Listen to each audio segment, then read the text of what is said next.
جو لوگ کمزور ذہن رکھتے ہیں ساری زندگی فیصلہ ہی نہیں ہوتا، کوئی ڈرتے رہتے ہیں، سہمے وقت گزارتے ہیں اپنے آپ کو فکری یہ جو ایمان ہوتا ہے یہ بندے کو طاقتور کرتا ہے، بندہ مضبوط ہو جاتا ہے۔ مجھے بتائیے نا، جب ایمان پکا ہو کہ روزی دینے والا اللہ ہے تو پھر بندہ کسی مالدار آدمی کے پیچھے کبھی بھاگتا ہے، کبھی کسی بڑے آدمی سے ڈرتا ہے؟ جب اسے پتا ہو کہ عزت اور ذلت اللہ کے دست قدرت میں، پھر وہ سیاستیں سازشیں یہ کام کرتا ہے۔ تو پہلے تو مضبوطی ایمان درکار ہے ہمارے بچوں کے اندر، ہمارے مزاجوں کے اندر۔ جب تک وہ مضبوطی ایمان، حضرت مولا علی شیر خدا کرم اللہ تعالی وجہ الکریم ایک دفعہ بڑے علیل ہو گئے، کمزوری آ جاتی ہے، بندہ بیمار ہو جاتا ہے۔ تو ہمارے ہاں بیمار لوگ بعض اوقات ایسا جملہ بولتے ہیں جو کفر کے زمرے میں چلا جاتا ہے۔ آپ پریشان ضرور ہیں، تکلیف میں ضرور ہیں، لیکن آپ بات وہی کریں گے جو شریعت اجازت دیتی ہے۔ حضرت علی شیر خدا شدید علیل تھے، ایک صحابی تیمارداری کرنے گئے تو حضرت مولا علی کا چہرہ دیکھ کے پریشان ہو گئے، کہنے لگے آپ تو بڑے سخت علیل ہیں، اللہ خیر کرے، اللہ تعالیٰ آپ کو صحت دے۔ تو حضرت علی کہنے لگے تو فکر نہ کر، مجھے اس بیماری سے کچھ بھی نہیں ہوگا۔ نے کہا کیوں؟ فرمانے لگے مجھے نبی پاک علیہ السلام نے فرمایا تھا علی اس وقت دنیا سے جاؤ گے جب داڑھی خون سے رنگین ہو جائے گی،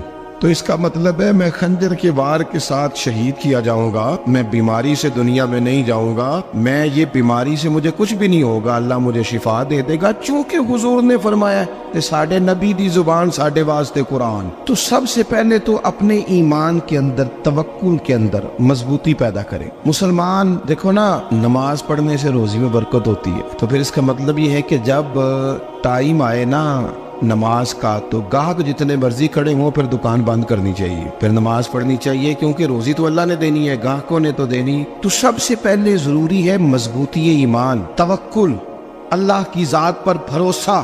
آپ کبھی میدان کربلا کا پورا نقشہ اپنے سامنے رکھیں نا، دو چیزیں ہیں، امام حسین کو نظر آ رہا ہے اب شہادت ہو جائے گی، اتنی بڑی فوج آئی ہے، خدا کی حکمت کے تقاضے سمجھ میں آ رہے ہیں، حالات کیا ہوں گے سمجھ آ رہی، پر ایک لمحے کے لیے بھی ان کا توکل کمزور نہیں ہوا۔ اپنے رب پر جو مضبوط بھروسہ ہے، سیدہ طیبہ طاہرہ حضرت فاطمہ الزہرا رضی اللہ تعالیٰ عنہا اونٹ کے بالوں کی بنی ہوئی چادر اوڑھ کر چکی پیس رہی تھی۔ یہاں بیویاں بڑا روتی ہیں، غریبی بڑی ہے، بڑی غریب بھی ہے، حالانکہ اب کون بندہ پیبند والے کپڑے پہنتا ہے جی؟ اب تو بڑی مشکل سے وہ لوگ ملتے ہیں جو جوتا ٹوٹ جائے تو گانٹھ کے پہنے، ورنہ تو نئے جوتے آ جاتے ہیں۔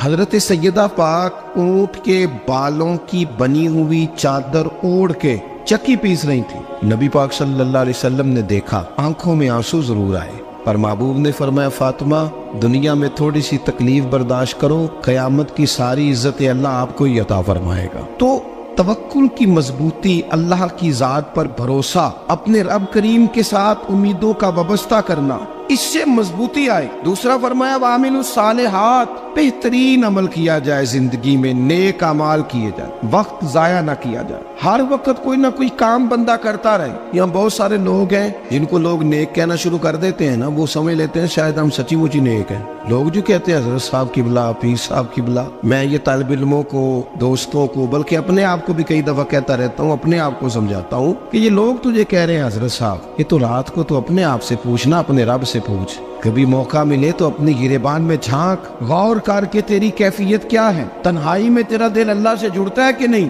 عبادت میں دل لگتا ہے کہ نہیں، خدا کا خوف دل میں رہتا ہے کہ نہیں، غریب کی محبت، عزیزوں قربت والوں کا احساس طبیعت میں موجود رہتا ہے کہ نہیں۔ ویسے تو میرا مطلب ہے، لوگ کہہ دیتے حاجی صاحب آپ بڑے سخی ہیں، تو اس سے تو نہیں نا بندے نے سخی ہونا، سخی تو تب ہونا ہے جب اللہ کی بارگاہ میں مقبول ہوگا۔ اعمال صالحہ، نیک کام، اور وہ کرتا رہے بندہ، کوئی بھی کام اسے نیکی کا مل جائے نا۔ دیکھنا اپنا معیار ہر انسان نے بنایا ہوتا ہے کامیابی کا۔ کچھ لوگوں کا خیال یہ ہوتا ہے کہ بچے میرے پڑھ گئے، اپنی اپنی جگہ پہ سیٹ ہو گئے، میں اب بڑے سکون میں ہوں۔ کچھ کی رائے یہ ہوتی ہے کہ میں نے سب بچے بچیوں کا بیاہ کر دیا ہے، گھر میرا بن گیا ہے، اب میں بڑے آرام میں ہوں، قرار میں ہوں، سکون میں ہوں۔ تو اپنی اپنی رائے ہوتی ہے، لیکن حقیقت وہ ہے، اصل وہ ہے جسے اللہ کے قرآن نے بیان کیا۔ اللہ کریم نے فرمایا والعصر، اے محبوب علیہ السلام ہمیں آپ کے زمانہ مبارکہ کی قسم ہو، ان الانسان لفی خسر، فرمایا بے شک انسان خسارے میں، نقصان میں۔ اپنے تئیں کوئی دعویٰ کر لیتا ہے، آپ دیکھتے ہیں کہ بہت سارے لوگوں کے دعوے اپنے اپنے ہوتے ہیں نا۔ کسی بھی طالب علم سے آپ پوچھیں پیپر دے کے آئے تو پیپر کیسا ہوا ہے تو کیا کہتا ہے؟ جب کینڈیڈیٹ الیکشن لڑتے ہیں تو رات کو جب وہ سوتے ہیں تو سارے جیت کے ہی سوتے ہیں، ان کو سب یہی کہتے ہیں کہ لوگ سارے تیرے ساتھ ہی ہیں. حالات، یہ جتنے بادشاہ حکمران ہوتے ہیں ان کے بگڑنے کی بنیادی وجہ ہوتی ہے کہ یہ خوش فہمیوں میں مبتلا ہوتے ہیں. ہم میں سے بھی ڈھیر سارے لوگ ہیں جو خوش فہمیوں میں مبتلا ہیں. کچھ کہتے ہیں جناب ہماری نسبت بڑی تگڑی ہے.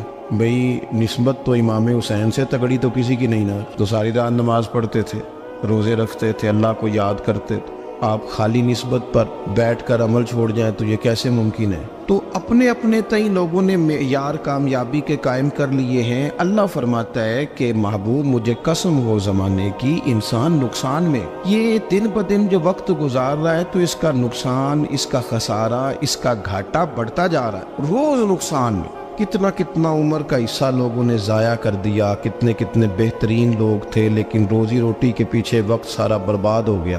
یہ رزق حلال کے لیے دوڑ دھوپ ہو وہ تو بڑی بات، لیکن تکبر کے لیے اور خواہشات، بیجا خواہشات کی تکمیل کے لیے، ایک دوسرے سے آگے بڑھنے کے لیے بڑا وقت ضائع کیا لوگوں. اچھا کوئی بھی نہیں جیتا، خاندانوں میں بھی کوئی نہیں جیتا، برادریوں میں بھی کوئی نہیں جیتا، پر لڑائی ساری زندگی کی ہے. میں نے آگے گزرنا، میں نے آگے، حالانکہ کوئی کسی کو جیتنے دیتا ہی نہیں. اپنے اپنے تئیں لوگوں نے معیار قائم کیے کامیابی کے. اللہ فرماتے ہیں بے شک انسان نقصان میں ہے، لیکن جس میں 4 خوبیاں پائی جائیں اللہ کا قرآن کہتا ہے وہ بندہ کامیاب ہو. کون کون سی؟ الا الذین آمنوا. سب نقصان میں نہیں سوائے ان لوگوں کے جو ایمان لائے. سب سے پہلے کیا کرے؟ ایمان ہو اس کے پاس، مضبوط ایمان. وعملوا الصالحات، اور ایمان بھی لائے اور نیک کام بھی کرے.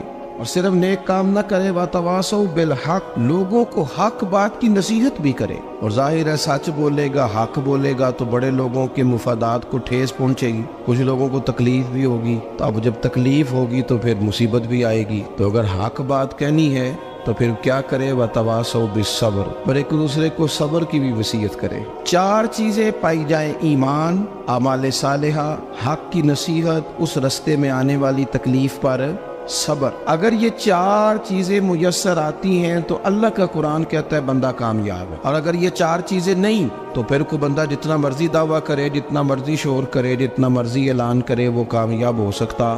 سب سے پہلے تو اپنا ایمان پکا کرے.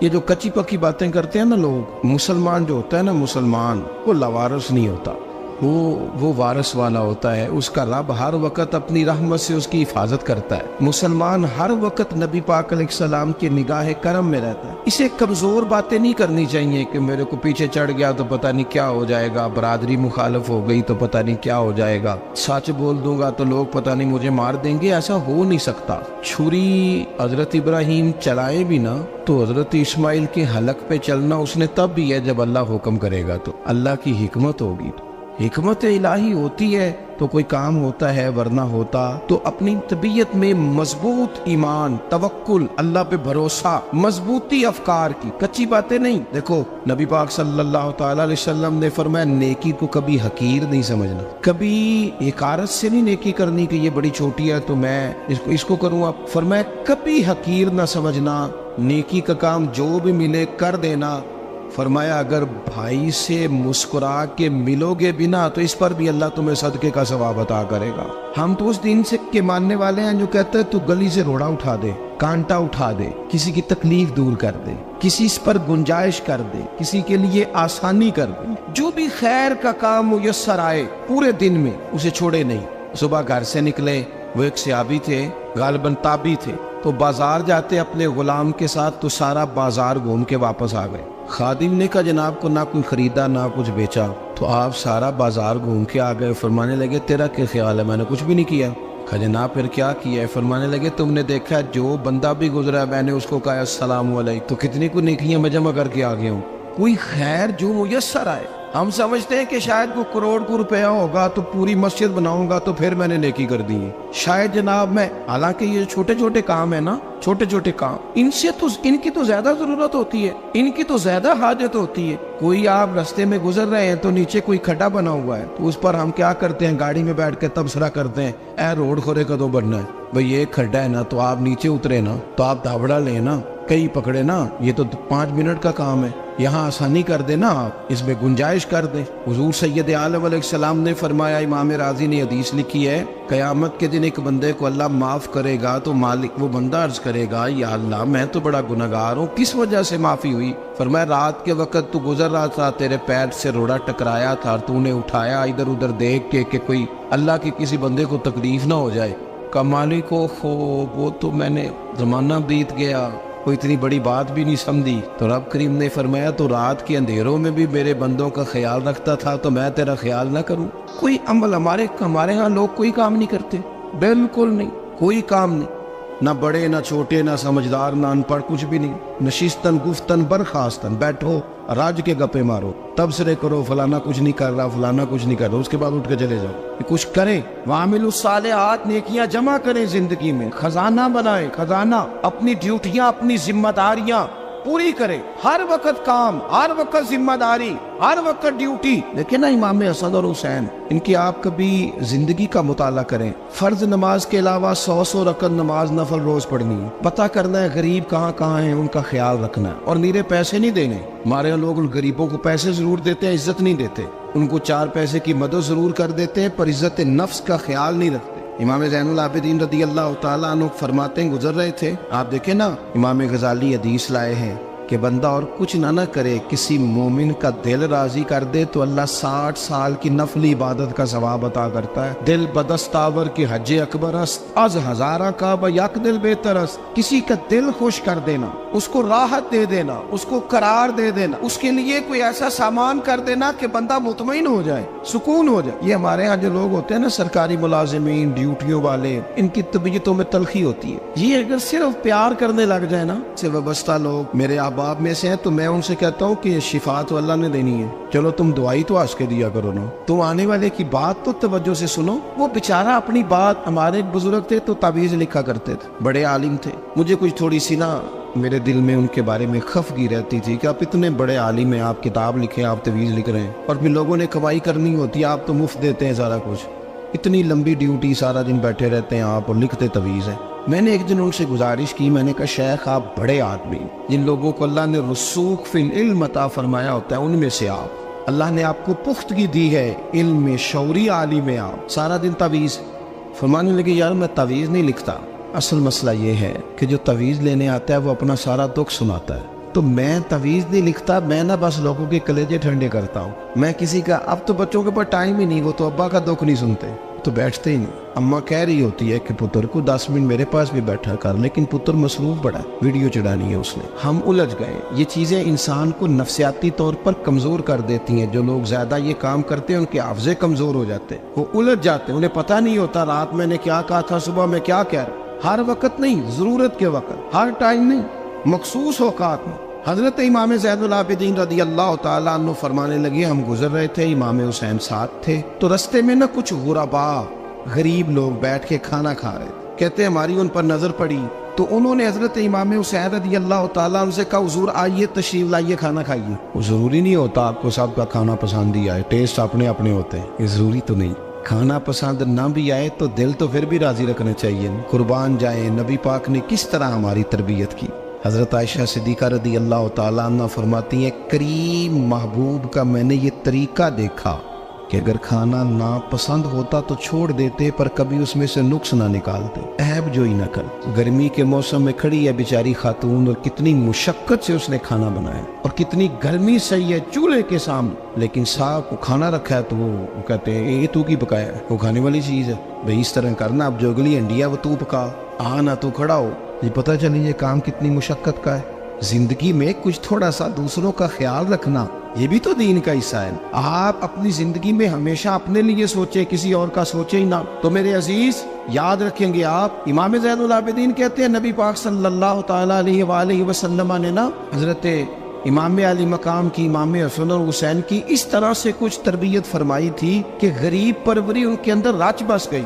مزاج بن گیا. وہ غربا بیٹھے تھے دسترخوان بچھائے سڑک کے کنارے, تو امام حسین گزرے تو انہوں نے آواز دی. امام صاحب لوگ کہنے لگے حضور تھوڑی روٹی نہیں کھا لیتے ہمارے ساتھ. تو امام صاحب آ گئے, نیچے بیٹھ گئے غریبوں کے ساتھ. کوئی جرت کرے نا, چلو امیروں نے تو غریبوں کے ساتھ بیٹھنے کی جرت نہیں کرنی, کوئی پیر ہی بیٹھ جائے غریبوں کے ساتھ, وہی مہربانی کر دے کہ میں پیر صاحب ہوں قبلہ ہوں تو میں ہی چلو لنگر کھا لوں مریدوں کے ساتھ بیٹھ کے. ہماری تو محفلوں میں بھی نا جی نعت خانوں کا, مولویوں کا, دوسروں کا کھانا اور ہوتا ہے, اور غریب آدمی کو شاپر میں چاول ڈال کے دیتے ہیں اور ساتھ اسے کہتے ہیں یہ لنگر شریف ہے. بھئی اگر یہ شریف ہے تبرک ہے تو اے پیر صاحب نو نہیں سی لنگدا, اڑتا ہے گلے میں لنگر ان کو. یہ لنگر شریف جو ہے یہ نعت خان کو بھی تو گزرنا تبرک ہے کہ نہیں؟ ہاں نہ تو کرو نا, تو جیڑی زیادہ تبرک والی شے ہے وہ پیراں نو بھی تو کھانی چاہیے نا.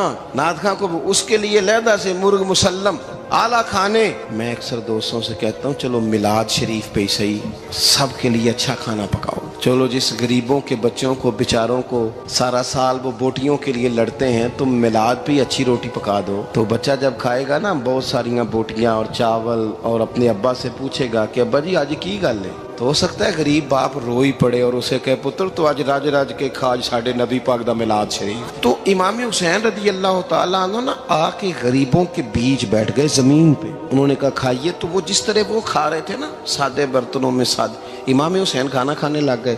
میں نے کہا خیر کا کام کوئی بھی ملے اسے ضائع, چلو اور کچھ نہیں کر سکتے تھے کسی کو سڑک ہی پار کرا دے نابینا کو, چلو اور کچھ نہیں کر سکتے تو آپ کو پتہ ہے کہ سامنے والا بوجھ لے کے گزر رہا ہے, آپ تھوڑا سا ہٹ جائیں روڈ سے, اسے گزر لینے دیں. کوئی تو کام زندگی میں کوئی ارادہ تو خیر کا بندہ کرے. امام حسین بیٹھ گئے, ان کے ساتھ روٹی کھائی. تھوڑی دیر کے بعد اجازت لی, فرمایا جاؤں؟ کہنے لگے حضور اور کھائیے. فرمانے لگے میں تو ابھی روٹی کھا کے آیا تھا اور آج تک ایسا نہیں ہوا کہ دوبارہ کھانا کھاؤں, ایک لقمے کی بھوک نہیں تھی. جتنا بھی کھایا ہے نا یہ تمہارا دل خوش کرنے کے لیے کھایا ہے.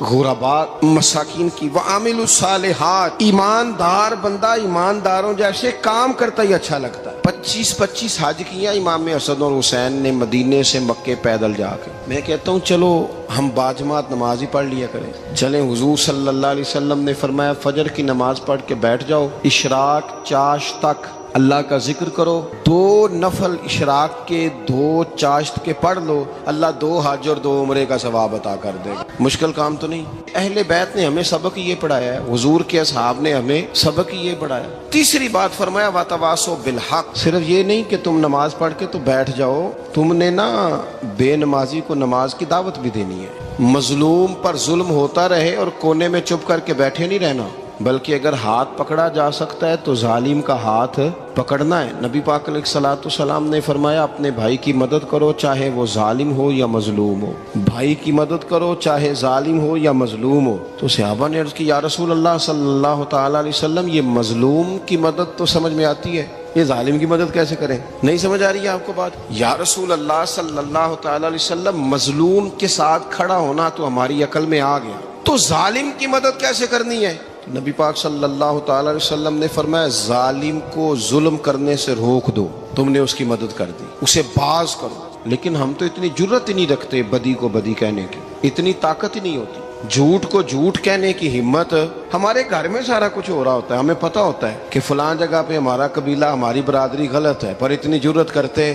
ہم سچ بولتے ضرور ہیں پر دوسروں کے بارے میں, اپنے بارے میں سچ بولنے کو تیار نہیں ہوتے. جرت کا مظاہرہ کریں, زندگی میں حق کو حق کہنا سیکھیں, غلط کو غلط کہنا سیکھیں, جھوٹ کو جھوٹ کہیں, بدی کو بدی کہیں, سچائی کا ساتھ دیں ہمیشہ. ہم نے جب تک دیکھو نا ظلم ہوتا رہے, زیادتی ہوتی رہے, اپنا دروازہ اندر سے بند کر لو, پتر باہر نہ جانا. کیوں جی باہر اس پہ ظلم ہو رہا ہے, ان کے گھر آگ لگی ہے, کو ہمارے گھر تو نہیں نہ لگی. یاد رکھنا پڑوسیوں کی آگ نہ بجھاؤ گے تو اپنے گھر بھی آ جائے گی. اگر مظلوم کا ہاتھ نہیں پکڑو گے تو ظالم دلیر ہو جائے. اور ہمارے جتنے بھی بزرگ گزرے انہوں نے ظالموں کو ظالم کہا. امام احمد بن حنبل نے جیل کاٹی, امام اعظم ابو حنیفہ نے جیل کاٹی. آج کل لوگ کہتے ہیں مولانا صاحب آپ نے نا جناب غلط کو غلط نہیں کہنا, سیاست کی بات نہیں کرنی. کیوں جی, کس لیے نہیں کرنی؟ سیاست تو تدبیر کا نام ہے. بنو اسرائیل میں جتنی بھی تدبیر ہوتی تھی وہ سارے انبیاء کیا کرتے تھے. کیوں نہ بات کریں؟ یہ جن کرسیوں پہ آج تم نے ظالموں جابروں کو بٹھایا, یہ کرسی تو حضرت ابوبکر صدیق جیسے لوگوں کی ہے, یہ تو حضرت عمر جیسے لوگوں کی سیٹ ہے, حضرت عثمان غنی جیسے لوگوں کا کام ہے, مولا علی جیسے لوگوں کا کام ہے. غلط جگہوں پہ غلط لوگ بٹھا دی اور پھر جھوٹے کو جھوٹا بھی نہ کہیں، ظالم کو ظالم بھی نہ کہیں۔ ہم سے نہ رقم ہوں گے قصید یزید کے، کیونکہ ہم لوگ تو حسین کے سیرت نگار ہیں۔ یہ کیا بات ہوئی، آپ سچی بات ہی نہ کریں، کلمہ حق کہیں، ہمیشہ کھری بات کہیں، سچی، گرچہ اپنا نقصان ہو، حق کے ساتھ کھڑے ہونا سیکھیں۔ وتواصوا بالحق، ساری آسانی تھی، امام حسین کو کوئی مسئلہ نہیں تھا، آرام سے بیٹھے تھے۔ آج کتنے موجوں میں بیٹھے ہیں، پیر صاحبان، مولوی صاحبان، خطیب صاحبان، سیاستدان، وڈیرے، موج لگی ہوئی ہے، کسی کو کچھ نہیں کہنا، کچھ کہیں گے تو پھر بندے مخالفت کریں گے۔ تو امام حسین مسجد نبی میں جمعہ پڑھاتے تھے، چپ کر کے بیٹھے رہتے، حضور سید عالم علیہ السلام کے مزار انور کے پاس بیٹھے تھے، بیٹھے رہتے۔ لیکن امام حسین نے فرمایا ظالم حکمران بنے تو وہ قوموں کو تکلیف دیتے ہیں، وہ ملی نقصان کرتے ہیں، وہ امت کا چہرہ مہرہ بگاڑ کے رکھ دیتے ہیں، لہذا کھڑے ہونا پڑتا ہے، کلمہ حق کہنا پڑتا ہے، الہی کلمت الحق کے لیے نکلنا پڑتا ہے۔ آپ اپنی زندگی کے اندر سچی بات کرنا سیکھیں۔ الیکشن کے دن آ گئے، میرے ایک بڑے محبت والے ساتھی تھے، وہ آ گئے ووٹ کے لیے۔ ویسے بھی یہ جو بیماری ہمارے ملک میں نا جی، ہمارے ہاں حکمران بعضوں کا کہتے ہیں اوے ہو جی جمہوریت بڑی ضروری ہے۔ وہ بھی کس مصیبت کا نام ہے جمہوریت؟ اقبال تو کہتے ہیں کہ یہ وہ چیز ہے کہ جس میں پتہ ہی کوئی نہیں ہوتا پڑھے لکھے ان پڑھ کا، چھوٹے اور بڑے کا، سیانے اور بیوقوف کا۔ جمہوریت وہ طرز حکومت ہے کہ جس میں بندوں کو گنا کرتے ہیں، تولا نہیں کرتے رہتے ہو ہر وقت۔ قوم کو اس کا حق ملنا چاہیے، غریب کی مدد ہونی چاہیے، انصاف ملنا چاہیے۔ باقی یہ تمہاری کہانیاں ہیں ڈکٹیٹرشپ اور جمہوریت، اور ہمیں تمہاری سمجھ بھی نہیں آتی۔ ہر ڈکٹیٹر کے ساتھ ہوتے ہو، باتیں جمہوریت کی کرتے ہو، جہاں تمہارا دل کرتا کھڑے رہتے ہو۔ ہمیں تو کوئی اس سے غرض نہیں، کام ہونا چاہیے۔ بلکہ جو لوگ قوت نافذہ رکھتے ہیں انہیں سمجھنا چاہیے کہ ملک کی بھاگ دوڑ ہمیشہ مضبوط ہاتھوں میں رہے، اور وہ اس طرح کا نظام وضع کریں، مل بیٹھے سارے ادارے کہ غریب کی سنی جائے۔ وہ مجھے بڑی اچھی طرح یاد ہے جب وہ ایک حکومت ختم ہوئی اور جو ایک فوجی رہ کے گئے تھے 11 سال، ان کی حکومت آئی تو میں باہر نکلا تو ایک بزرگ تھے، وہ صبح صبح ناشتہ بیچا کرتے تھے ہمارے علاقے میں، چاول اور چنے بنے۔ تو میں نے ان سے کہا بزرگوں پتہ لگا جی رات دی حکومت بدل گئی ہے۔ تو فرمان لگے پتر جیڑا مرضی بھی آ جائے، میں تو یا چاول بیچ کے روٹی کھانی، ہمیں تو ان سے غرض ہی نہیں، اللہ جانے کون آیا کون گیا، تو کھیل تماشا بنایا ہوا ہے۔ تو جھوٹے کو جھوٹا کہیں۔ میرے ایک دوست ہیں الیکشن لڑتے ہیں، مجھے ایک دفعہ آ کے کہنے لگے آپ نے کبھی ووٹ نہیں ڈالا، اس دفعہ ضرور ڈالیں۔ میں نے کہا نہیں ڈالتا میں۔ کہنے لگے ووٹ قوم کی امانت ہے، تو میں نے کہا امانت کسی بے ایمان کو دے دوں؟ امانت تو امانت دار کو دی جاتی۔ نہیں سمجھے آپ بات؟ یہ سارے کہتے ہیں نا ووٹ قوم کی، تو امانت کس کو دینی چاہیے؟ صحیح بتاؤ۔ چلو ہوں تسی بولنا نہیں، بس دل وچ گل رکھنی، دل وچ دیندے ویسے امانت داراں نہیں ہو نا۔ نہیں میں نے کہا بولنا نہیں، ہمیں کسی کو پتہ نہ لگ جائے، دیتے ویسے امانت داروں کو ہی ہو نا۔ یہ اپنے دل سے پوچھو، فیصلہ لو، اللہ سے ڈرو۔ ظالم کا مددگار ظالم ہوتا ہے، ظالموں کا مددگار ظالم ہوتا ہے۔ وہ تیرے میرے ووٹ پر جیت کر جب ظلم کرے گا تو پھر کون ہے جو یہ دعویٰ کرے گا کہ جناب میں ظالم کا مددگار نہیں؟ سوچو سمجھو، غور کرو۔ امام حسین رضی اللہ تعالیٰ عنہ نے فرمایا سچ کو سچ کہیں گے، جھوٹ کو جھوٹ کہیں گے۔ یہ نہیں ہو سکتا کہ جناب ظلم ہوتا رہے اور چپ رہے۔ اور یہ سبق کہاں سے پڑھا انہوں نے؟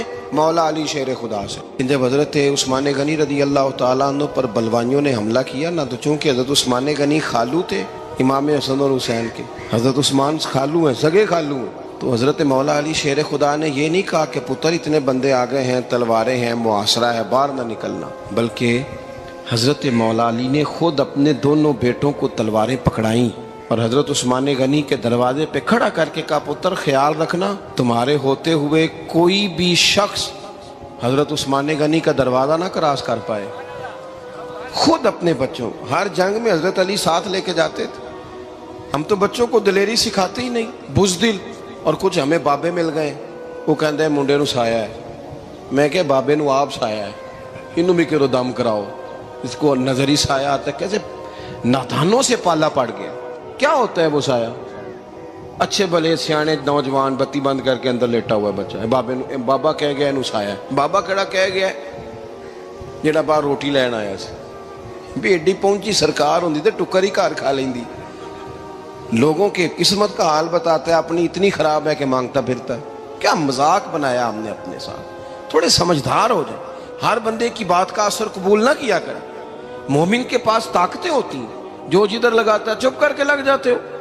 ان الذین قالوا ربنا اللہ ثم استقاموا تتنزل علیہم الملائکہ، اللہ کہتا ہے تو ڈٹنا سیکھ، رب کا نام لے کے ڈٹ جا، رب تیری مدد کے لیے فرشتے بھی نازل کر دے گا۔ فرمایا یہ نبی مومنوں کے جانوں سے بھی زیادہ قریب ہے۔ ہم بڑا عام لفظ بولتے ہیں کہ فلاں چیز میرے دل کے بڑی قریب ہے، میری سوچ کے بڑی۔ جو لوگ دل کے قریب ہوتے ہیں ان کے پاس اٹھنے بیٹھنے کو دل کرتا ہے۔ تو اللہ کریم نے قرآن پاک میں فرمایا کہ یہ پیغمبر صلی اللہ علیہ وسلم تمہاری جانوں سے بھی تمہارے قریب ہے۔ اور حضور نے وضاحت کر دی، نبی پاک نے وضاحت کر دی۔ حضور نے فرمایا لا یؤمن احدکم حتی اکون احب الیہ من والدہ وولدہ والناس اجمعین، او کما قال نبی صلی اللہ علیہ وسلم۔ فرمایا تم میں سے کوئی اتنی دیر تک مومن ہو ہی نہیں سکتا جب تک ہر چیز سے بڑھ کر مجھ سے پیار نہ کرے۔ ایک مثال دے لوں، بات آسان ہو جائے گی۔ جس گھر کے اندر پیسہ بے شمار ہو، دولت بے شمار ہو، مکان ایک نہیں چار ہو، اور دنیا کی ساری آسانیاں گھر میں موجود ہو، سارے دوست میری بات پہ توجہ کرنا، ہر شے ہو، بینک بیلنس بھی ٹھیک ٹھاک ہو، بچوں کا فیوچر سیف ہو، لیکن گھر کے اندر میاں بیوی کی صلح نہ ہو، بچے کہتے ہیں گھر میں ہر چیز ہے پر امی اور ابا کا جھگڑا ہر وقت جاری رہتا ہے، وہ گھر صحیح چلتا ہے؟ آپ نے بولنا اس لیے نہیں کہ یہ باتیں لوگ، یہ گھر کے اندر کی باتیں ہیں نا۔ حالانکہ پاکستان کا تجزیہ یہ ہے کہ 95% میاں بیوی کے حالات ٹھیک نہیں پاکستان، یہ سرکاری اعداد و شمار ہے۔ 95% گھروں میں اختلاف رائے۔ یہ بات ذہن میں بٹھا لیں کہ میاں بیوی کا اگر اتفاق نہیں نہ ہوتا تو وہ کہیں کہ گھر میں کوئی بھی خوشی رہے گی تو یہ ممکن ہی نہیں، یہ سوال ہی نہیں پیدا ہو۔ 6 بچے ہوتے ہیں اور شادی کو 24 سال گزر جاتے ہیں، پھر بھی طلاق ہو جاتی ہے، اس لیے کہ میاں بیوی کے لیے سب سے ضروری چیز آپس کی محبت ہے۔ اور یار کیا خوبصورت انداز ہے میرے رسول پاک علیہ السلام کا، جتنی شاندار طبیعت حضور نے مولا علی شیر خدا کی تھی اتنی کوئی کر سکتا ہے؟ اور جتنی اعلیٰ ترین تربیت اور حسن سیدہ فاطمہ کو اللہ نے دیا کسی اور کو مل سکتا ہے؟ لیکن میرے نبی پاک علیہ السلام نے ان کی شادی کے بعد ان کو اکٹھے بٹھا کے ان کے سر آپس میں جوڑ کے ہاتھ اٹھا کے دعا کی تھی کہ اے اللہ ان کے درمیان محبت پیدا فرما دے۔ میاں بیوی کے درمیان جو سب سے اہم چیز ہے وہ محبت ہے۔ بچے کہتے ہیں ہم کدھر جائیں، ابا کی سنیں کہ اماں کی سنیں؟ اور اکثر گھروں میں بچوں کی تربیت رک جاتی ہے اس لیے کہ میاں بیوی کا سلوک نہیں ہوتا، تباہی اتر جاتی۔ گھر کے اندر ہر شے ہے پر ان کا پیار نہیں۔ پتہ یہ چلا کہ گھر میں محبت نہ ہو تو گھر نہیں چلتا۔ اگر محبت کے بغیر ایک گھر نہیں چل سکتا تو محبت مصطفیٰ کے بغیر دین کیسے چلے گا؟ گھر نہیں چلتا میرے بھائی، ٹوٹ جاتا ہے، بکھر جاتا ہے۔ سارا کچھ ہونے کے باوجود میں نے مردوں کو روتے ہوئے دیکھا ہے، عورتیں تو روتی ہیں، میں نے مردوں کو روتے ہوئے دیکھا